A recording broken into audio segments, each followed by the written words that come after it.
Oi, este é o Conexão. Uma pesquisa feita pela prestadora de serviços tecnológicos IBM com os principais executivos de 1.500 empresas de vários países revelou que eles consideram a criatividade o fator crucial para atingir o sucesso. Outra pesquisa, agora realizada pela consultoria de administração pessoal Korn Ferry, com 365 dirigentes de grandes empresas da América Latina, revelou que a habilidade de criar o novo e o diferente é a mais desejada por mais da metade destes dirigentes. A criatividade e a inovação podem solucionar problemas de grandes e pequenas empresas, apontar caminhos profissionais para os indivíduos e são o tema do nosso programa de hoje. Nós estamos aqui com criativos e inovadores. Comigo, Joyce Prestes, que é gerente de estratégia na Think Eva, e Cleiton Mello, que é jornalista e curador do Festival de Criatividade e Inovação PET. Gente, muito obrigada pela participação de vocês e pelos sorrisos iniciais, ficaram ótimos, viu? Obrigada a você pelo convite.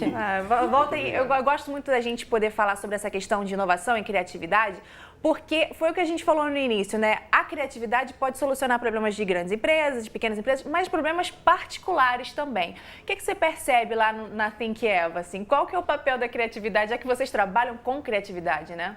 Para a gente, a criatividade ela é essencial para o nosso trabalho, né? A gente é uma consultoria de comunicação, a gente faz uma análise toda na criatividade baseada em gênero. Então, o nosso core é olhar para as mulheres e entender qual é o jeito diferente de olhar para essa categoria que até agora ninguém olhou. E essa é a criatividade que a gente tira do nosso dia a dia. Aí você falou um jeito que ninguém olhou. Acho que é isso, né, Cleiton? A criatividade e inovação é você talvez questionar o que te ensinaram a ser o correto?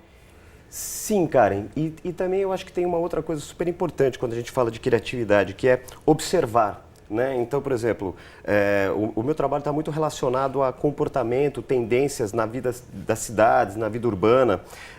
E quando você observa e se abre para o novo, a possibilidade de você criar é maior. E, acima de tudo, você tem que estar em muito contato com diversidade, com pessoas diferentes, pessoas de estilos diferentes, origens diferentes, né? E se abrir para o novo. Acho que passa muito de entender que o mundo é muito maior que o seu umbigo, que a sua bolha, né? Seu bairro. Essa última campanha que vocês trabalharam e lançaram fala sobre pré-adolescentes, adolescentes e meninas, né? Meninas, adolescentes e os elogios, né? Fala um pouquinho dessa campanha pra gente. Essa campanha Repense o Elogio, a gente fala sobre como o elogio para meninos e meninas são diferentes, né, desde pequenos e como isso pode moldar a forma como esses adolescentes crescem, que geralmente os meninos são elogiados pela sua habilidade intelectual e física e as meninas ficam sempre na esfera da beleza e do seu corpo, de como você é bonita, você é uma princesa. E esse trabalho foi justamente questionar esse tipo de elogio. Não significa que a gente não pode mais chamar as meninas de princesa ou de lindas, mas elogiar elas também pela sua capacidade intelectual, porque isso, quando elas crescerem, vai fazer muita diferença. Com certeza, né? E essa campanha é super bonitinha, eu queria pedir pra gente poder assistir também, é um vídeo curtinho, provavelmente você já deve ter visto também, mas vamos assistir agora o vídeo da campanha. A elogiar a menina pelo que ela é, não só pela beleza, né? Para vocês, o que é um elogio? Muitas das vezes o elogio, ele é uma projeção de padrão. As meninas sempre foram elogiadas pela beleza. Os meninos sempre falaram, você é corajoso, você é forte. E isso vem desde antigamente. A gente gosta de ser chamada de linda e tudo mais, mas por que não chamam a gente de inteligente? A gente também tem o potencial que os meninos têm. E até porque, assim, a menina negra não é nem elogiada, né? Tem essa coisa das pessoas elogiarem meninas de um padrão só. Eu sempre quis que me chamassem de heroína, de vencedora, porque eu gostava muito de correr também, né? E não só de princesa, sabe? Não só pra agradar a pessoa, mas também pra incentivar ela a fazer as coisas. Se chamar uma menina de forte, ela vai querer ficar mais forte ainda. Querer mostrar, ter mais força. Chamar uma menina de determinada, ela vai procurar o quê? Determinação.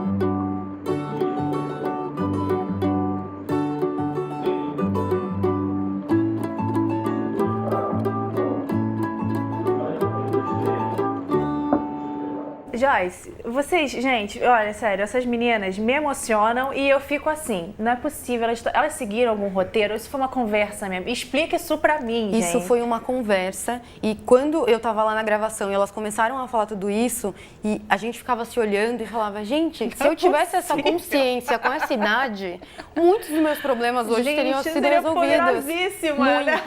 É muito bacana ver essas meninas nessa idade. Eu acho que talvez a gente fique assim, porque nós somos meninas pretas. Então, quando a gente era menor, nunca que eu falaria uma frase dessa. Não, as meninas pretas não são elogiadas. Imagina, eu sabia que não era essa consciência. Né, de por que uma é elogiada e a outra não é elogiada. Isso a gente foi ter agora, né? É. E elas, desde pequenas, que sorte dando delas, show, né? com certeza. Ah, eu fico muito feliz por elas. E por nós também, que ainda podemos viver isso, com né? certeza. Agora, voltando lá à inovação, tirando o nosso coração aqui um pouquinho de lado, você trabalha diretamente com a questão da inovação e as cidades, né? Assim, a criatividade, como ocupar as cidades. Conta um pouquinho pra gente esse raciocínio de como vocês estão trabalhando isso lá em São Paulo. Legal, Karen. É assim, a gente na nossa startup, A Vida no Centro, é um hub de inovação e cultura focado no centro de São Paulo. Então a gente tem uma plataforma, um site, faz eventos e tem curadoria de tendências também. E tem muito a ver com tudo isso que a gente estava falando aqui agora, da diversidade e do empoderamento também.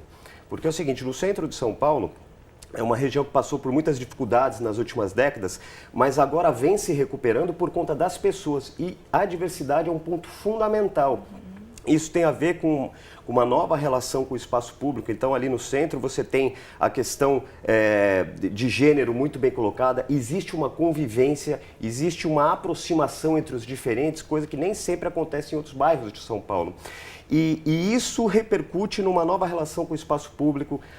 Uma coisa que a gente nota muito claramente hoje é que as pessoas querem ocupar as ruas.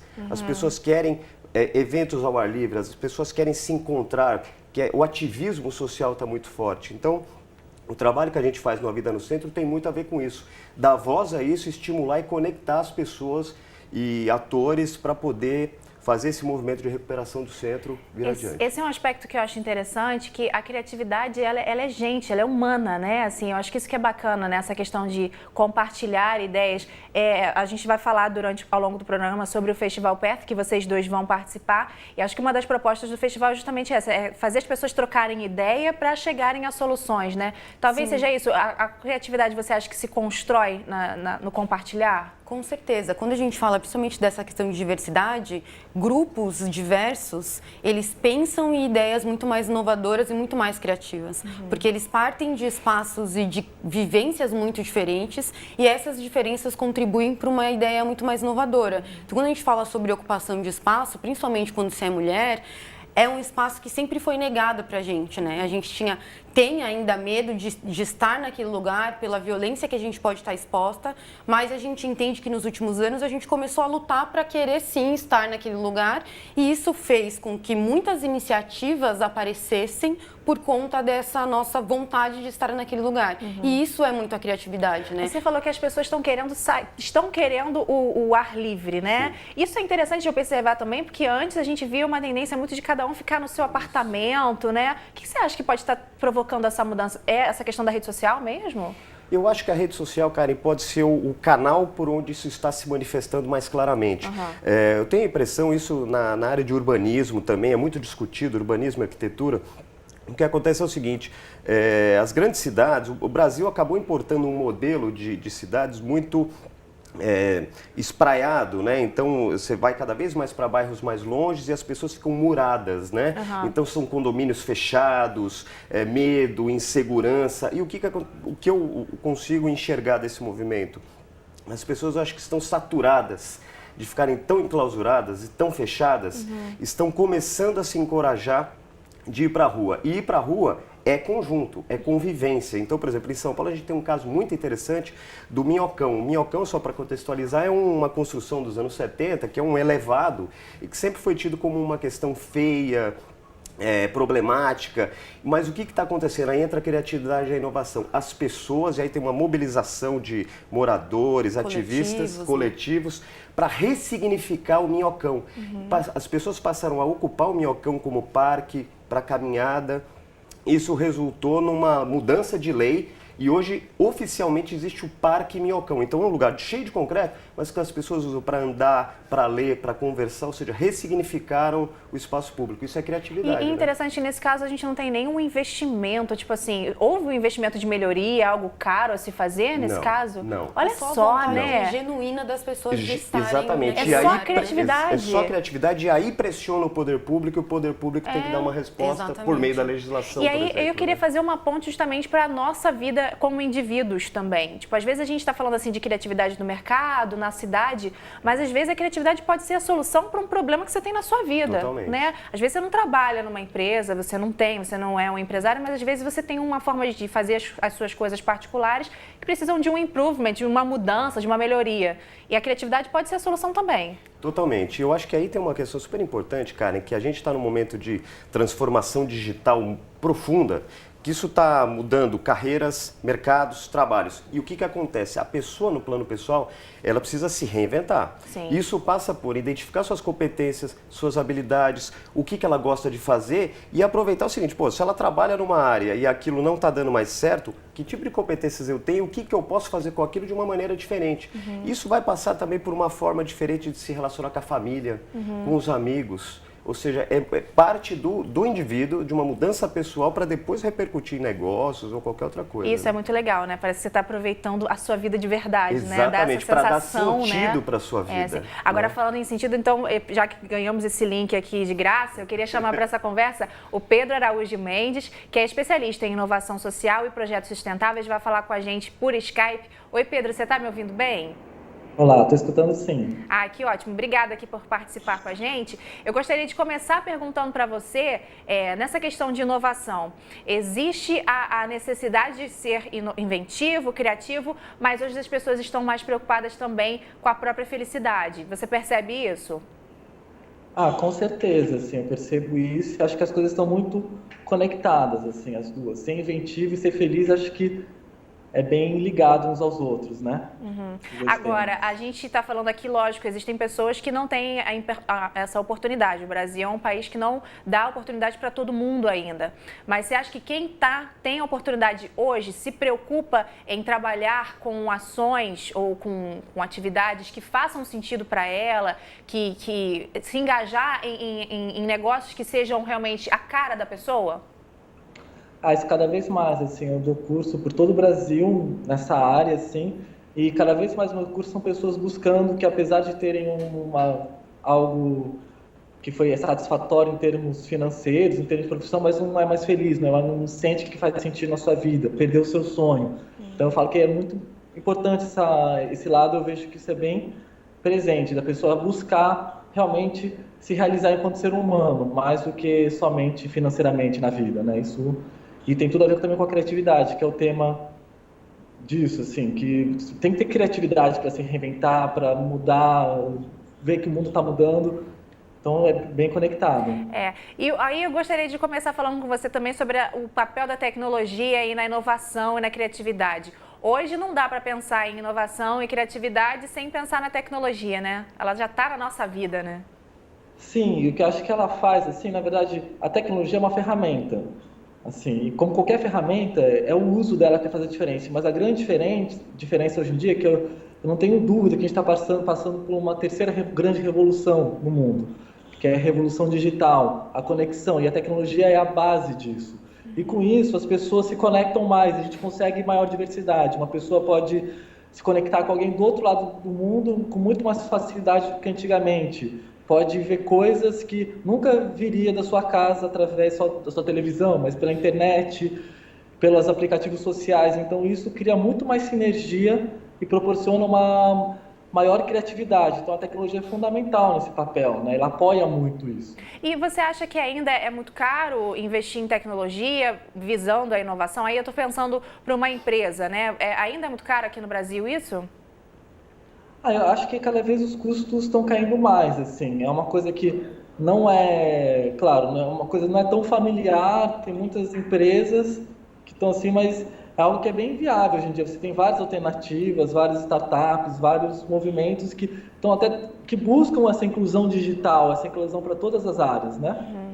E falando agora sobre a inovação, qual que é existe talvez algum período, falando agora para empresas, né, que as empresas elas têm que passar por um processo de reavaliação para ver se precisa inovar alguma forma de fazer? Qual a dica que você dá para uma empresa talvez que tenha aí uns 5 anos? Olha, daqui a uns 5, 6 anos, para repensar, ou então repense a cada ano.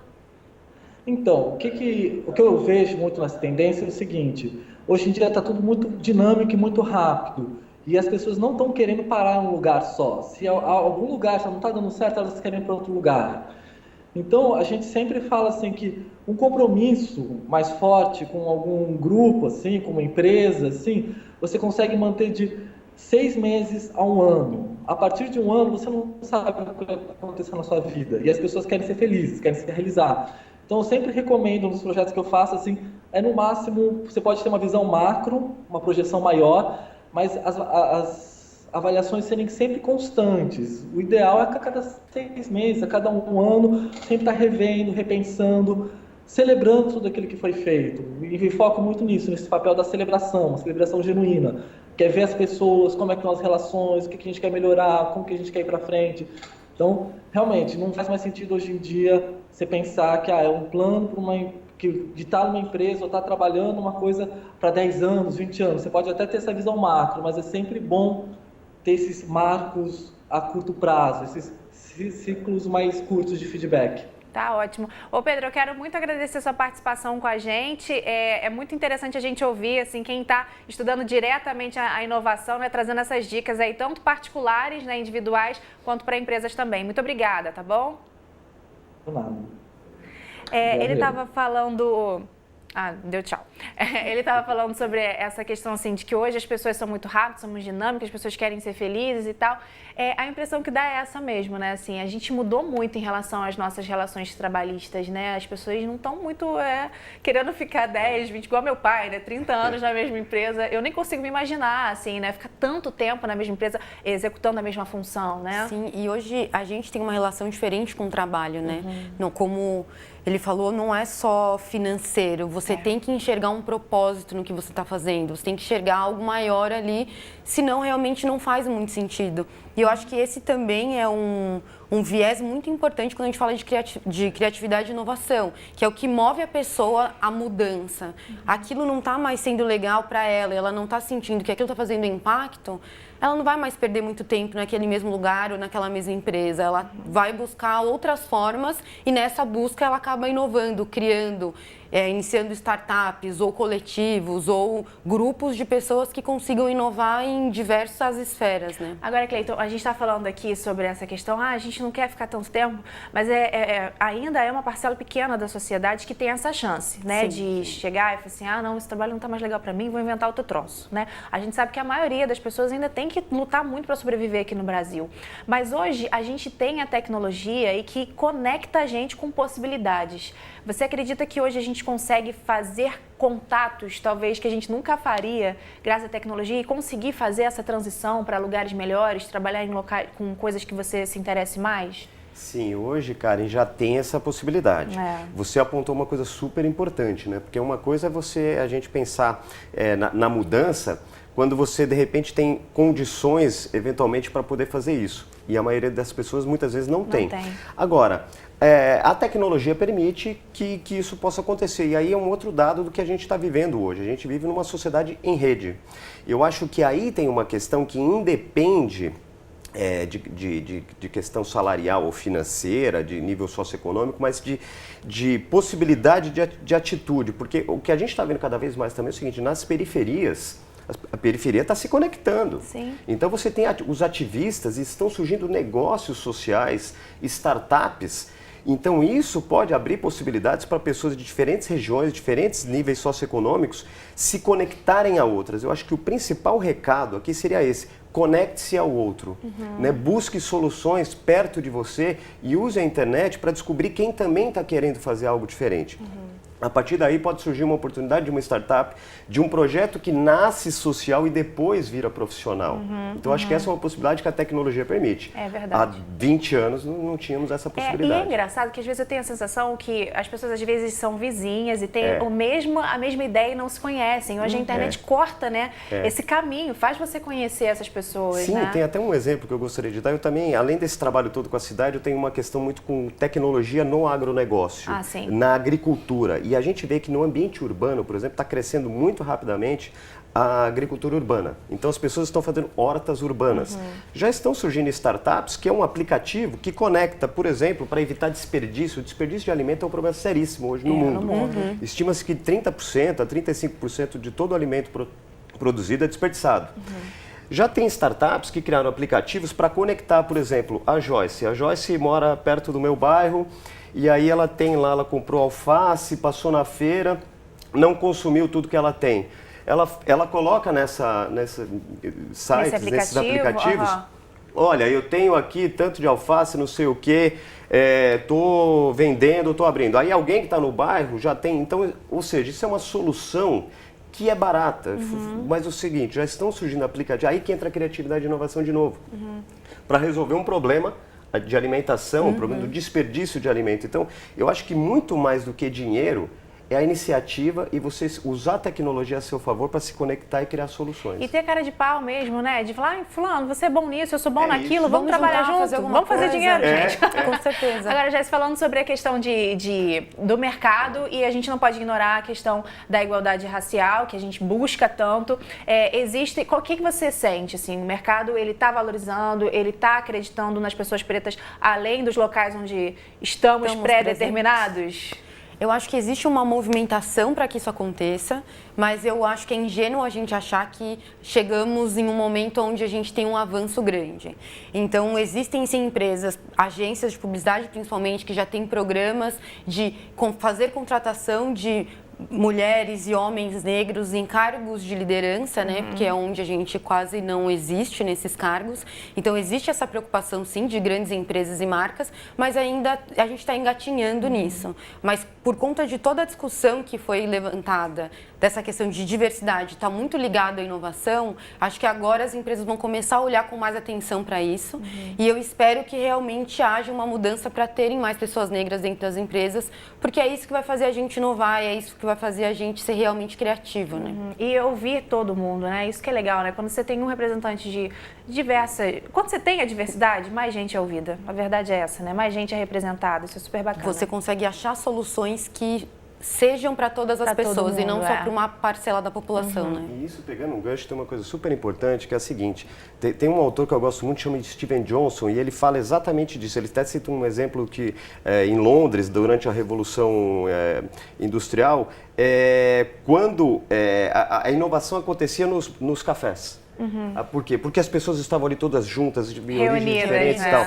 E quando a gente passar a ter nas empresas diversidade de fato, de gênero, de raça, de nível social, de origens, as ideias vão ser diferentes, a narrativa da comunicação vai ser diferente. Vai mudar, com certeza, A gente está né? no comecinho desse processo. É só tirar, né? assim, é só você perceber, né? Quando você conversa com alguém que é de um bairro totalmente distante do seu, você já não sabe, você não sabe nada do que a pessoa está te contando e ela mora na mesma cidade que você. Sim. Eu queria que, a gente infelizmente já está chegando no final, essa conversa está tão gostosa, mas antes da gente terminar, eu queria falar do Festival Path, que vai acontecer do dia 19 e 20 de maio em São Paulo. As inscrições estão abertas, podem ser feitas pelo site do festival path.com.br. A gente tem até um videozinho que ilustra e mostra um pouco aí, ó, o site que eu falei, path.com.br.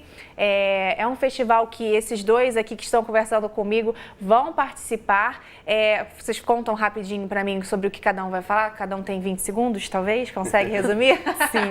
Vamos lá, Joyce. Eu vou estar no Festival Path, na mesa, para falar sobre Repensologia, esse documentário que a gente viu.